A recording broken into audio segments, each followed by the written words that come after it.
gone through this year without learning about ownership, I'd still be blaming my dog for why I didn't do my Latin homework. And without Latin, we wouldn't know what canis means, dog, so you wouldn't even be able to make that excuse. Besides, we would also think about what massimat was just someone stuttering instead of actual verb conjugations. Oh, in the science fair, if we had learned the scientific method, we'd be making conclusions like, well, I think eating 10 marshmallows makes me run faster. So it must be true. No hypothesis, no experiments, just wild guesses.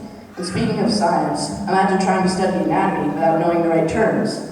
The squishy red thing pumps blood, and the long tube does something important.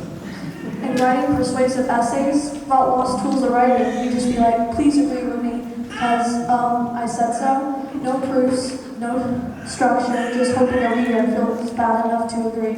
And let's not forget fallacies. We'd be falling for every bad argument out there. If you don't buy this pen, you'll fail school, never get a job, and live in your parents' basement forever. Slippery slope much? Oh, and then math now. But without math now, we wouldn't have learned how amazing imaginary numbers are. Did you know that 7i times 4i equals negative 28?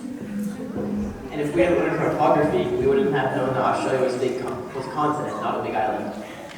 And the 5 common topics, how we even ask good questions. Instead of analyzing Crispin, we'd just be like, was it a good book? Yes. Okay, moving on. No definitions, no comparisons, no deep thoughts. Wow, we really would have been a mess without all this. Good thing we actually learned ownership, logic, writing, photography, and Latin, and science.